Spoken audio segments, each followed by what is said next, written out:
Hey, everybody. It's Eddie from Tokyo. This is your cryptocurrency update from not Japan.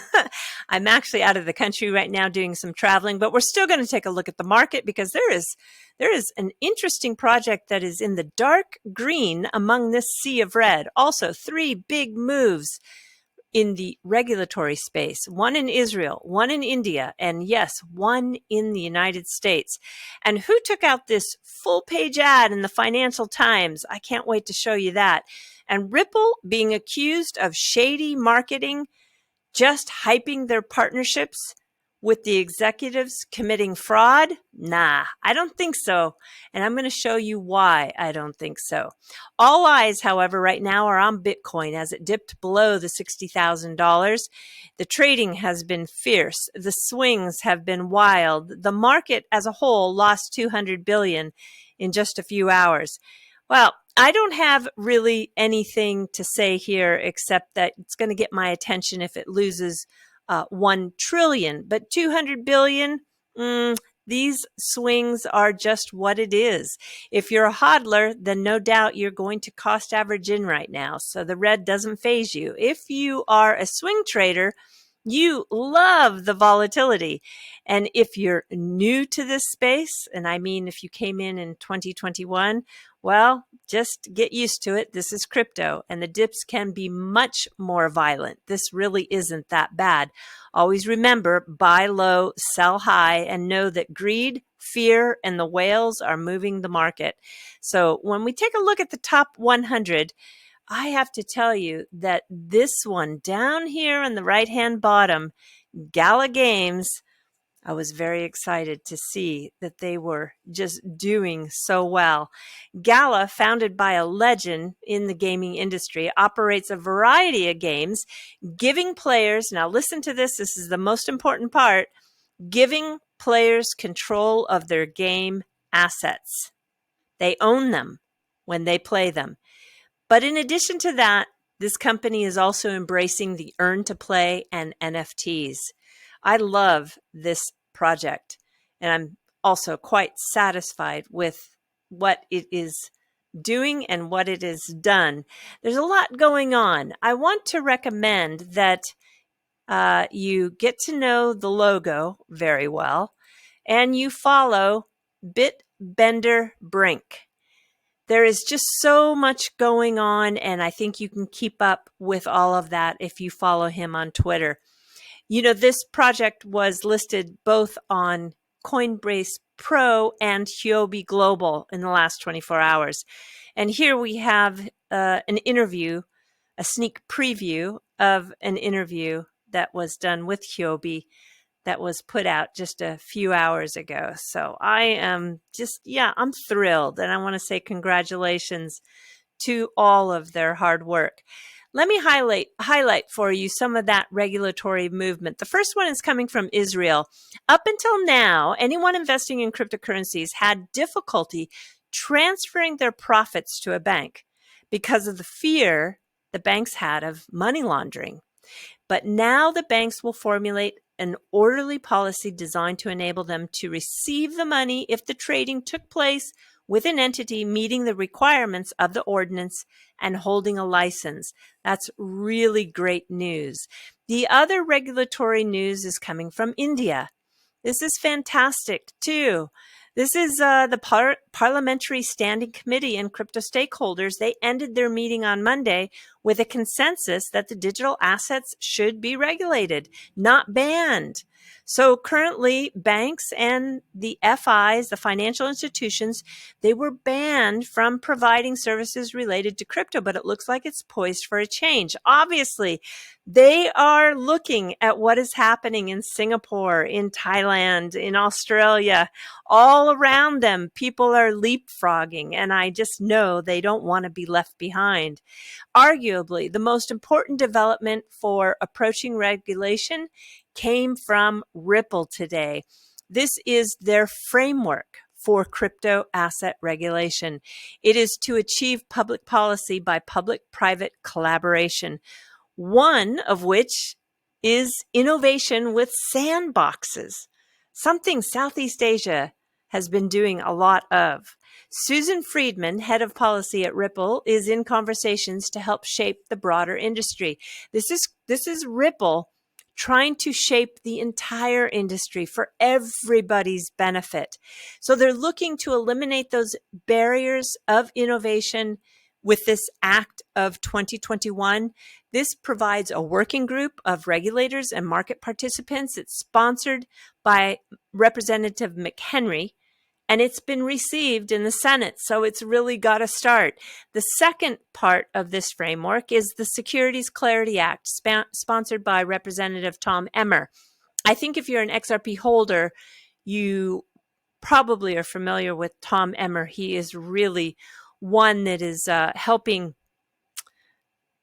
really slash out a path in this dense forest of of hurdles. Wow, it's really a tough space right now. He introduced this in July, and it is being referred to the House Committee of the Financial Services. So the summary is in progress. And then the third factor is this sandbox environment, and it would incorporate the safe harbor regime, which everybody believes will help provide clarity. So if you take all these three frameworks into one, we should be that much closer to being able to operate in a way that that provides nurturing the innovation instead of hampering it. And yeah, I think it's a great step forward. And I'm really happy to see that Ripple is taking a proactive approach and not just trying to defend their own personal position, but really working for the greater good of all. Okay, there's a whole lot beyond Bitcoin and Dogecoin, as this full page ad in the November 16th Financial Times says, one where financial opportunity is accessible to everyone, not just a privileged few. This is Binance, and they are trying to welcome the next 1 billion users by working with regulators to support global framework. It says in this ad, and they have outlined 10 fundamental rights for crypto users. Number one, everyone should have access to financial tools for economic independence. So important. Number two, smart regulation to keep users safe. Number three, KYC, of course. Know your customer. Number four, privacy is a human right. Personal data should have strict levels of protection. Number five, safe custody. Number six, healthy markets with robust liquidity. Number seven, crypto investors deserve access to emerging technologies. We're talking about staking, yield farming, NFTs. Accurate information. That is so important. We don't want deceptive advertising, or for that matter, headlines that are not true. Also, things should be fairly settled.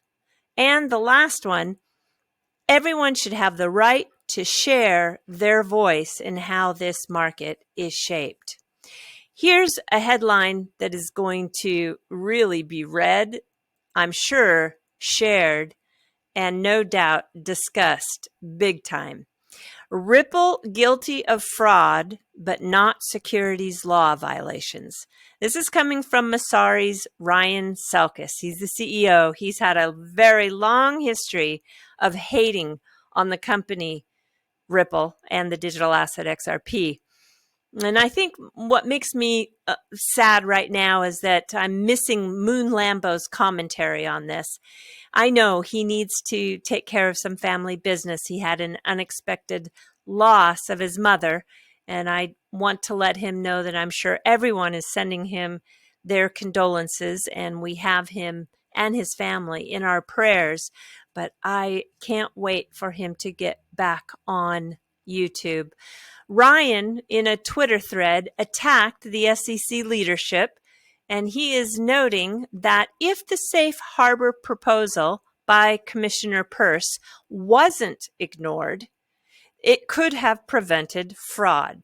This is his opinion, because he takes the position that XRP holders were misled by Ripple executives because they selectively disclosed data and hyped partnerships.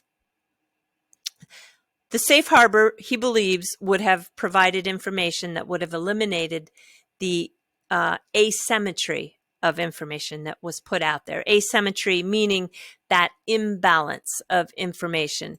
So asymmetry in design works beautifully for bonsai, but I agree with them, not so well for investing. But I do have a comment on this, and it's threefold. Ryan has had an axe to grind, and he still continues to swing that axe.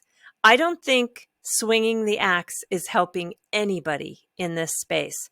Secondly, fraud. If you want to talk fraud, why don't you shine a light on the Ethereum ICO? Because that had a multitude of fraud, and it was in an extreme way, downright criminal, especially when you talk about how the leaders of that project were coaching people how to disguise their large purchases so that they could be whales. Announcing partnerships is a very, very important thing for the XRP community. We really need to see if the digital asset XRP is being used for on-demand liquidity.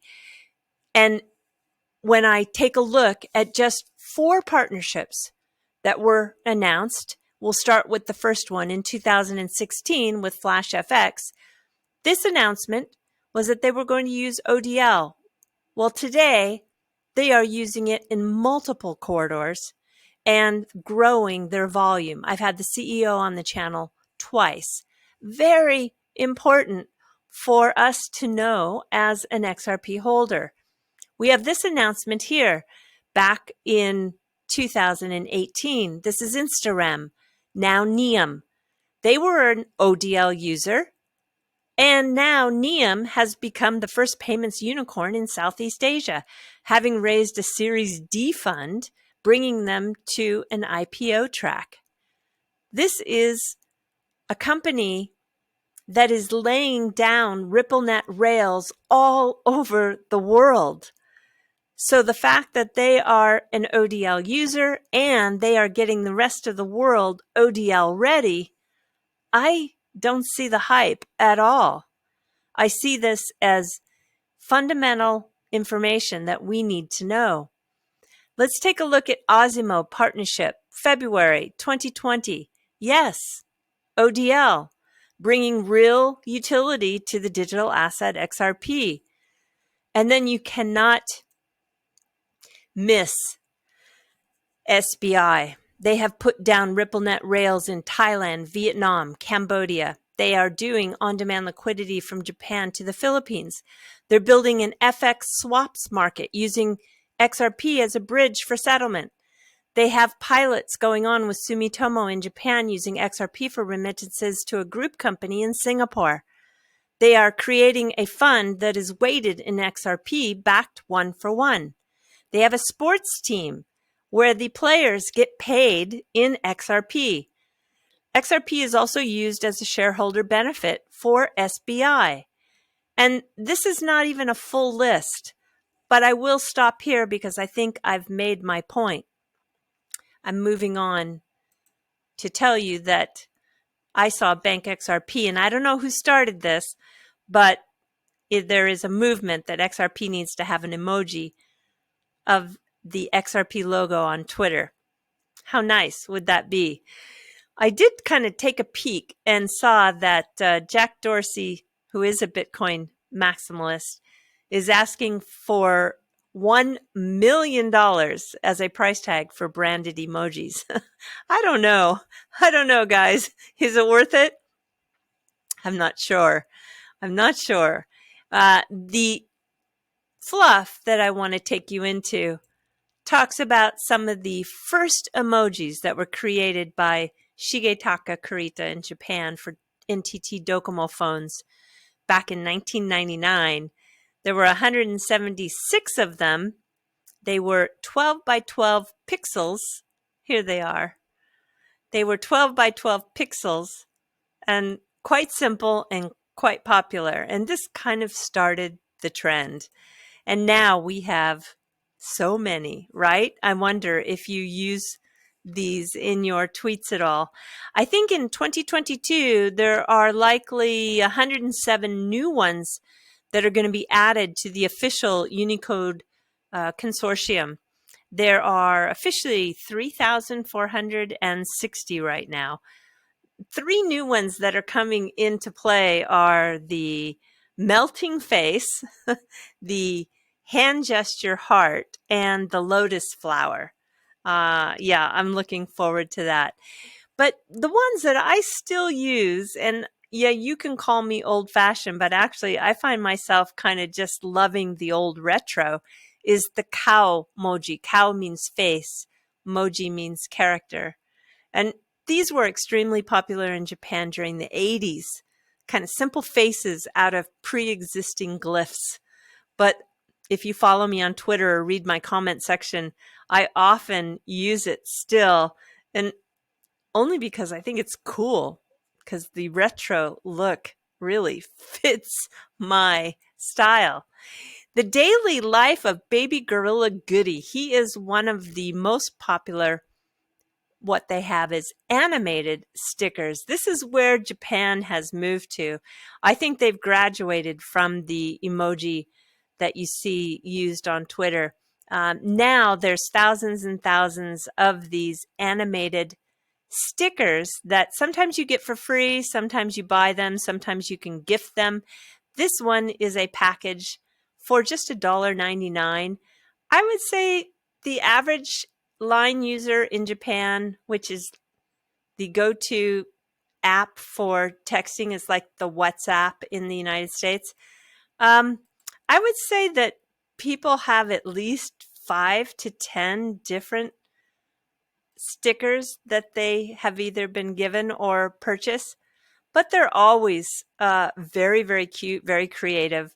And this is really where Japan has gone. And if you use them in your country, I'd love to know, because I've not really seen them use them in the United States. But this is what is being used now in combination with messages being sent by phones.